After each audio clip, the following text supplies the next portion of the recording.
Hey folks, how's it going? Dr. Spin, eclectic album reviews and general musical meanderings, and I am in the latest installment of my New Music for January series. I've got another mix of 6 CDs that I've been listening to this week. And the first one of those 6 that I would like to mention is Blood Incantations, Secret History of the Human Race. As far as a person that talks as much about melody as I do, it would seem odd that I would suggest this album because it's got the kind of classic growl death metal vocals.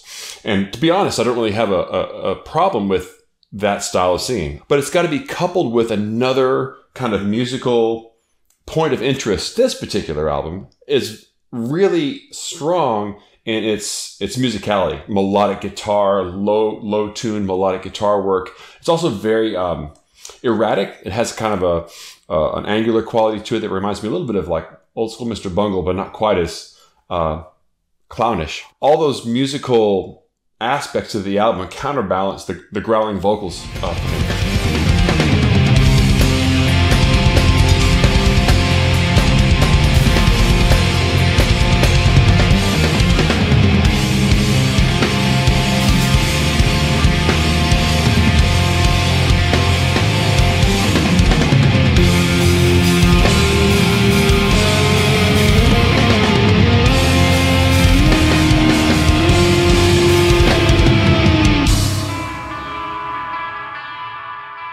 So the album's pretty intense, and it's pretty freaky, and the video clearly kind of has a hallucinogenic quality to it. But I'm really kind of pretty fascinated by this album, so I'm very excited actually to kind of keep it in rotation and start peeling back some of the layers on it. Okay, next one up is Larry Guss's Subservience. Larry Guss is a Greek pop singer, and his lyrics are kind of partially in English, partially in Greek. And I was first attracted to the album on a Bandcamp recommendation and just kind of clicking through some suggested stuff. And this one caught me because one of the main singles that I've heard from it, the first single that I heard from it, has a real kind of Talking Heads vibe. And I don't really have many opportunities to compare a band favorably to the Talking Heads. You know, I'm not a super huge fan of the Talking Heads, but I think that when their best work is really, really excellent. And it kind of reminded me of that. So I was very eager to get a hold of this album and put it in rotation. And upon first listen, I've kind of had some mixed feelings about it. The whole album has some kind of low points in it, especially melodically. Sometimes the melodies of the album are very attention-grabbing. So just when I kind of almost want to give up on the album and say I don't really think it's all that great, then it does something that really garners my attention. As I've listened to it more, I've noticed that it's very non-standard kind of pop music going on with it. It's very kind of polyrhythmic. On the one hand, it has a lot of like kind of synth keyboard sounds, sort of almost a lot of sounds that harken back to late 80s neo-romantic stuff like New Order almost. But that's undergirded by this really polyrhythmic percussive approach. It's not straightforward backbeat drums.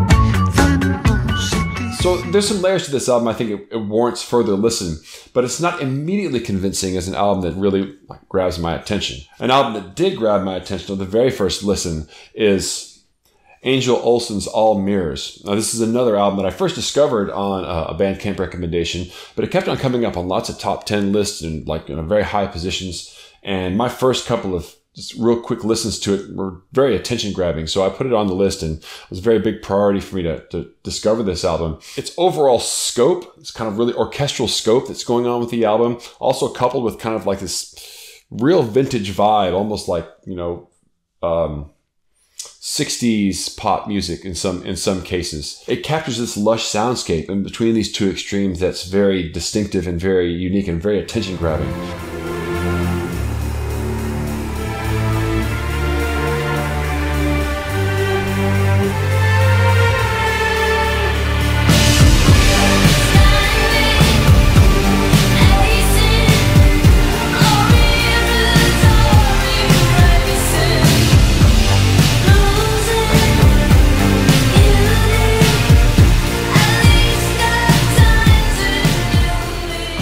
very excited by this album right now. It's sort of like right now the one to beat. Out of all the albums I've really gotten into this last month through this new music section, this is the one that really has stood out the most. And so I'm excited about pushing forward with the Angel Olson album. Next up is No Man's Love You to Bits. Now, No Man is actually a long-standing project between Steven Wilson and Tim Bonus. And Steven Wilson, of course, from Porcupine Tree fame, and Tim Bonus mainly from No Man. I don't really know. He has some solo work that I followed here and there off on the side, but I think that the beginning of his career was kind of with this No Man project with Steven Wilson.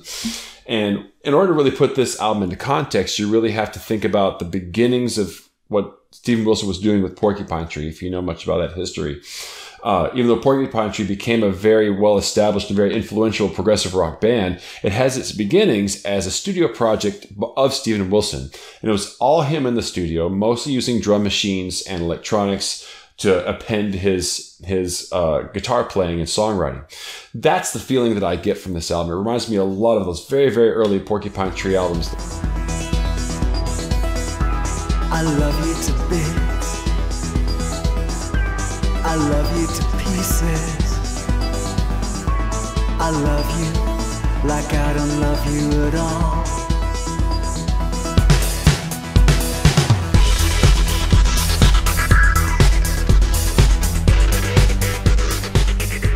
No Man has had several albums before. I don't really know their previous work that well. I never listened to the early No Man stuff. This is sort of my introduction to the group.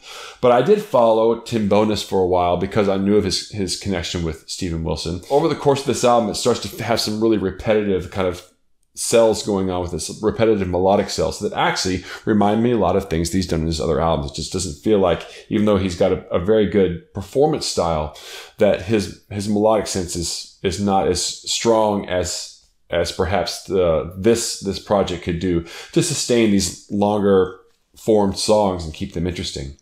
So I'm a little bit on the fence about Love You to Bits. I enjoy listening to it. The good news is it's only about 30 minutes long. So even if it's not, maybe my favorite recording so far, it doesn't feel like it drags on too long. By its end, it's done. Okay, next up is James Blake's Assume Form. Now, I jumped on the James Blake bandwagon with his very first album, the self-titled debut he made several years ago. And in that stage of his career, James Blake was doing some very kind of experimental, kind of avant-garde stuff with looping and with voice manipulation, and it was really, and also just kind of his ability to create an atmosphere on his albums was very pronounced and very intriguing to me at the time. I remember listening to that first album quite a bit. Then it seemed like he kind of was moving away from that on his second album, Overgrown, which was a good enough album, but didn't really grab my attention because I felt like he was backing off of that experimental side of what he was doing and pushing himself into more of a songwriting approach, which isn't in and of itself necessarily bad. It just didn't grab the style of songwriting, and his sort of placid, fluid approach to music didn't give me the same feeling as what was going on with his first album. Where sometimes things in that first album would just dissolve into like white noise. It would push it that far. It was not really as adventurous on that album as he could have been. So I skipped his album after that. And this newest one, Assume Form, doesn't really go back to the experimentalism of the first album in a way that I would like to see him do. There is some very ethereal, atmospheric work he's doing in here that's really good. He has a lot of guest artists on the album, which makes it almost start to seem like he's kind of more taking a producer role to a degree. Not that he's not involved in the music. It's his music, but it feels like he's kind of stepping back a little bit and letting more other people come in and do work with him. I can say anything I like. I can switch off whenever I like. I can sleep whenever I like. I can leave in the middle of the night. Oh, but I miss it.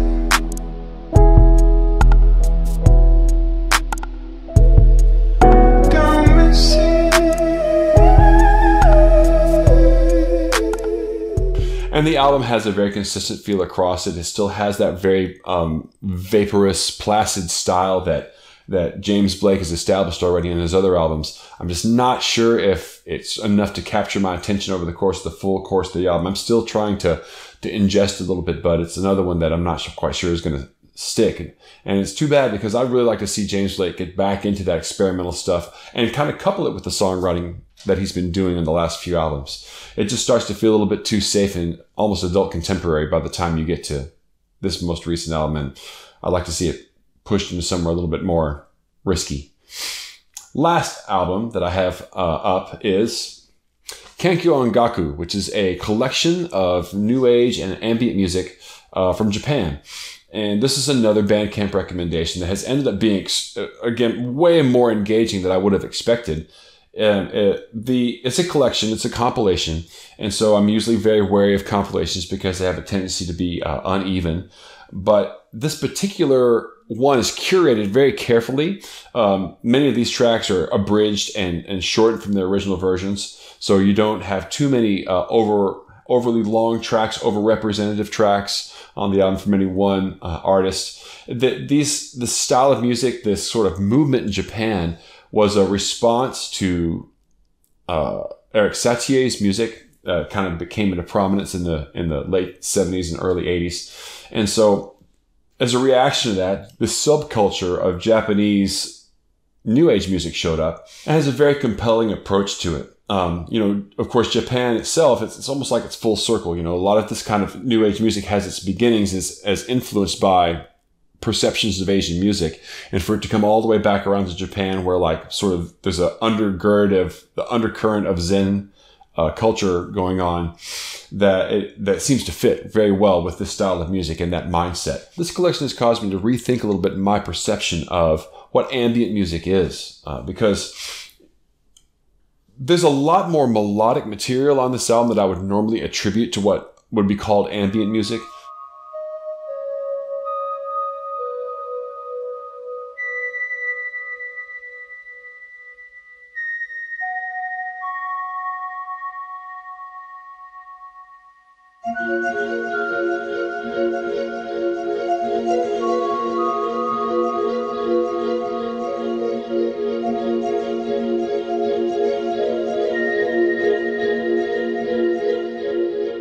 This is a really great collection, again, that surprised me with how compelling it is, despite being, what they would call environmental music on the recording.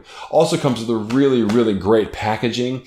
So kind of a hardbound book that you can open up, and it has 2 CDs, but many pages inside. If I do an up-close review of this one, I'll kind of look over the packaging for it. In a way, it's almost worth it to check that out too, because a very inclusive liner notes in there. Talks a lot about the different artists, and it has pictures and well put together. It could look nice on a bookshelf almost as a book. So that's all I got for this week. I'll see you guys next week coming up soon. Make sure you like and subscribe. Follow me over on Spotify. I'm going to be adding tracks from this to the 2020 radio list, and that will continue to grow over the course of the year.